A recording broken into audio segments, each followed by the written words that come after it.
Kaugnay pa rin sa balitang yan, Senator Jingo Estrada at Joel Villanueva idinawit sa anomalya sa flood control sa Bulacan. Alamin natin ang buong detalye mula kay Commander Berhil Parba.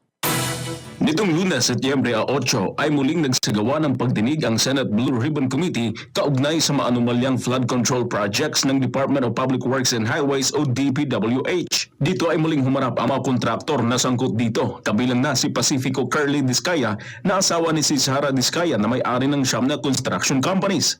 Kasama rin dito ang dating Assistant District Engineer ng Bulacan 1st District ng DPWH na si Bryce Erickson Hernandez. Sa naturang pagdinig, pinangalanan ng mag-asawang Discaya ang ilang individual, kabilang ang ilang kongresista na sangkot umano sa anomalya. At sa tanong ni Senador Rodante Marcoleta kung may involved ba na senador, ay sinabi ni Pacifico Discaya na walang kasaling senador.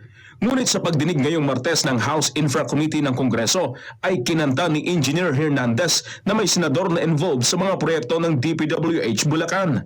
Dito ay binanggit niya ang pangalan ni Senador Jingoy Estrada at Senador Joel Villanueva. Ani Hernandez, nagbaba ng 355 million para sa mga proyekto sa Bulacan si Senador Estrada, habang 600 million naman daw kay Senador Villanueva na parehong may 30% na commitment SOP o Standard Operating Procedure. Kasama rin sa nabanggit ang Undersecretary ng DPWH na si Yusek Roberto Bernardo. Sabi ni Senator Marcoleta kahapon, ligtas ka na. Hindi po ito totoo. Si Senator Jingoy Ejercito Estrada, Senator Joel Villanueva, Yusek Robert Bernardo, at D. Alcantara. Si Senator Jingoy po ay nagbaba ng 355 million ngayong 2025 sa mga ilang projects sa Bulacan.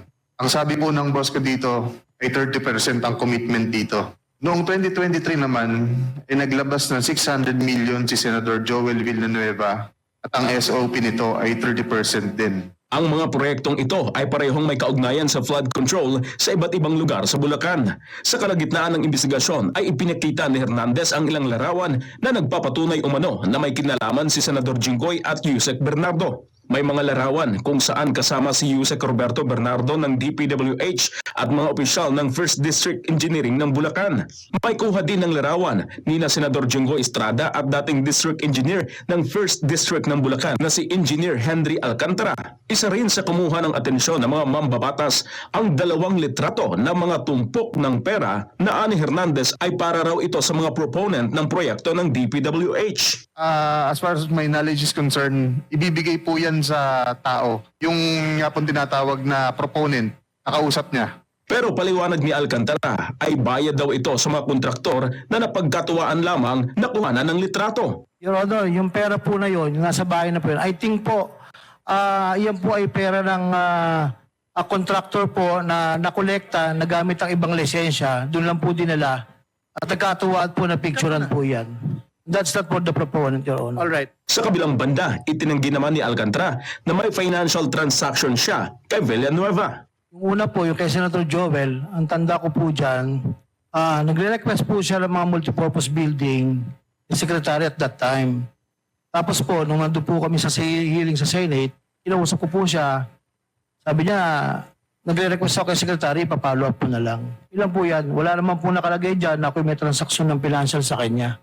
Nagre-request po siya, normal lang po, nagre-request po siya ng multipurpose building, additional po sana, para mailagay po sa Bulacan po. Ilan po, Your Honor. Kapwa naman pinabulaanan ni Senador Estrada at Villanueva ang paratang ni Hernandez at hinamon ito ni Estrada na magpa-lie detector sa harap ng publiko. Ito si Verhil Parba, ang inyong citizen correspondent, nag-uulat para sa Diyos at sa Pilipinas nating mahal.